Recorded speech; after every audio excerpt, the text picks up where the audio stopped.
Bonds and relationships are very important to human survival, and as adults, they keep us from being lonely. Well, if this is something you understand, then what makes it so that people have relationship dolls? Yes, these people exist. Portrayed in the 2007 movie Lars in the Real World in a rather negative light to a person doing an AMA on Reddit, albeit regretting it. These people obviously do exist, but oddly enough, for some people it makes them happy. I'm at the bridge, and we're counting 5 groups of people who have relationships with dolls.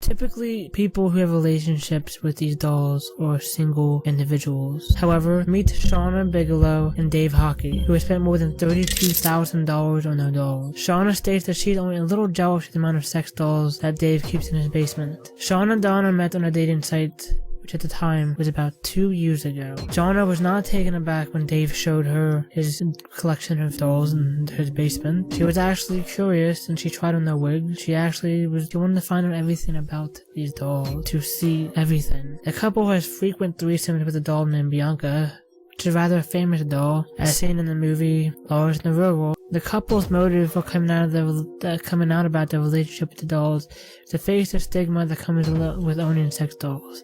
Dave states that there was a face in the community of the single lonely guy. He states that there are about 30% of the people in the forum are couples are married.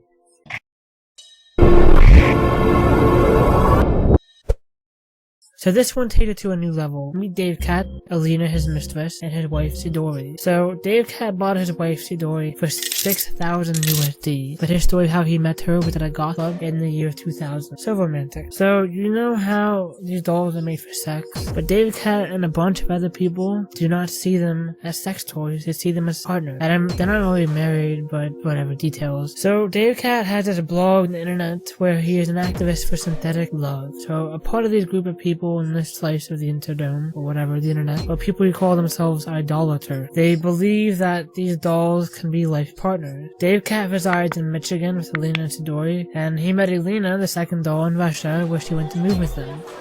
He's been very open about his relationship with his dolls, being in the TLC show, My Strange Addiction, and in the BBC documentary, Guys and Dolls. He stated in interviews that when he first purchased Sidori, it was 70% for sex and 30% for companionship. He was introduced to the real dolls in the year 1990 by a friend of his. He knew he was always an advocate for synthetic love. Dave, even though he has his stories about the dolls, does not view them as human. He knows they are dolls, and he's not so deluded to believe that that's something they're not. It's not that he's never had organic relationships, as he calls them. It's just that they're not worth the time for him. He's just always the other guy. So I suppose he's had heartbreak in his past.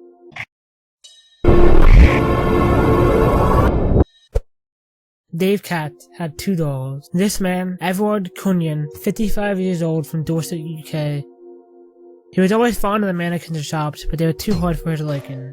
Cue the realistic. His first doll, Rebecca, he bought in 2000, and then, in 2004, he had gotten himself another one, stressing that it was not because he was trying to remain faithful to Rebecca, it was that he just simply could not afford another doll. The dolls cost about £5,000 each, and then afterwards he bought his next doll the next year, Louise. Edward is very specific about his dolls, from the skin tone, to the makeup, the hair, and then the uniform that he puts onto them, which he takes into consideration before he even purchases the doll. He loves to roleplay with his dolls and take photos with them. However, he does admit that these dolls do not replace real relationships with women. Before he had found these dolls, he was lonely without a woman in his life, and to him, that life was simply not worth living. So for someone like him who had trouble getting real relationships, the dolls they're good enough for him. And because they're dolls, they can't divorce him. And it seems like Konyan isn't very satisfied with one woman. He's married at least 2 other dolls.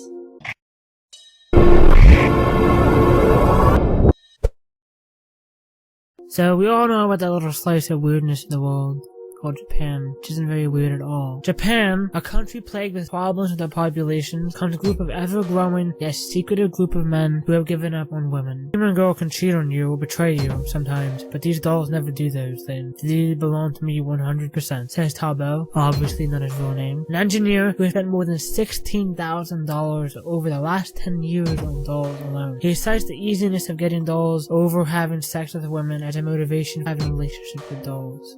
Taobao, 45 years old, returned home from work with dolls lined up on his sofa, waiting for him. He watches TV with them before bathing them, and then powdering them to add a more human likeness to their skin, and then dresses him in lingerie before taking him to bed. His doll companions are very much of a secret to the people he knows, such as family and other people. The majority of men who buy dolls in Japan are single and over the age of 40, and due to Japan society, many find it hard to find relationships with women. In the past, these dolls were typically made for handicapped individuals who would have difficulty finding relationships and partners. However, Orient Industry Co. makes about 80 dolls a month, ranging from $850 to $5,500 each. Taobao admits that carrying around the dolls is likened to taking care of a bedridden person, but he and a few male friends who share his hobby believe that the dolls are their only emotional outlet. Sex with human girls was better, but I hate the process of dating, says Taobao.